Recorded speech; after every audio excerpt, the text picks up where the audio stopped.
Okay, here's the procedure for taking out the sight glass. Let's see if we can do it well here. So first of all, just loosen up these. This is a 17 millimeter wrench. And let's just see if we can loosen up the nuts, which came off easily. And we'll get them all cleaned up. There is some coffee residue on the back side of this one. Now this is all loose. I think I've had these off before because I tried to get this up through here. I had luck with the last unit I did like this. You can see a little bit of the washer hanging down here. And so let's try to dig out that washer a little bit. So see if we can get the sight glass moving without breaking it. But this is part of the washer, and if you can see this here, I think you can. Just broke off that part.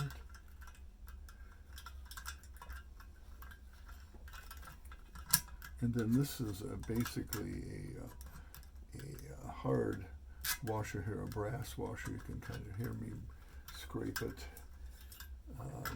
But if we can get this loose in here a little bit, we might be able to push. So the goal is to do this. The goal is to push the sight glass up. And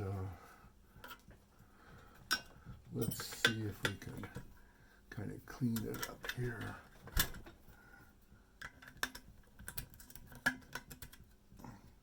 This is the top of the sight glass and the washer. So let's see if I can clean it up a little bit to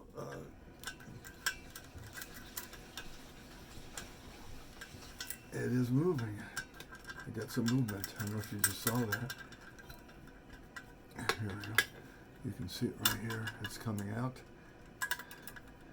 And so we're not going to have to break it to get it out, but we're going to replace it. If it does break, it's no big deal, but it's nicer to get it out one big piece.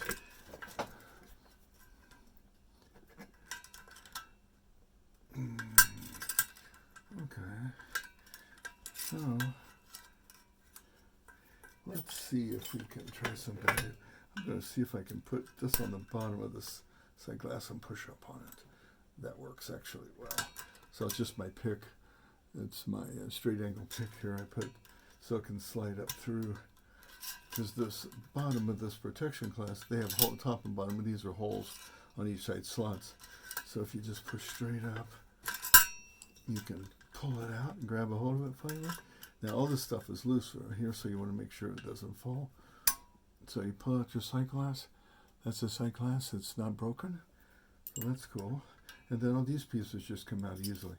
So this is the nut here and a nut here, top and bottom nuts. We'll set those aside. All the parts of the sight glass are just sticking here for now. And then the last things that we need to take out are there is a washer on here, a brass washer, which we're just trying to pry up. There it goes. So this is a pretty thin brass washer. The older ones had thicker brass washers here. And then underneath of it, they have a silicone gasket. That one went flying. That almost looks like it was replaced at one point in time, because it's not hard rubber, it's silicone. Most of the things I've seen here are silicone, which is cool. And then on the other side, on the top side, we're going to have the same thing. We're going to have a washer, which I just pulled out. And then that was a brass washer, and then there's the silicone washer. And these are both older. You can see it's fraying off of here, so it's good that that's being replaced. So the sight glass is removed, which is cool. Oh, we'll clean that up. We'll clean this up. We'll clean up these. We'll clean up the safety valve assembly here. Clean this off. And now, since I'm all done with these parts, I'm going to turn it upside down, and take off everything off the bottom. So again, side glass protection tube, side glass itself, top and bottom nuts, 2 brass washers, and 2 silicone washers. That's the steam wall. That's this side glass assembly.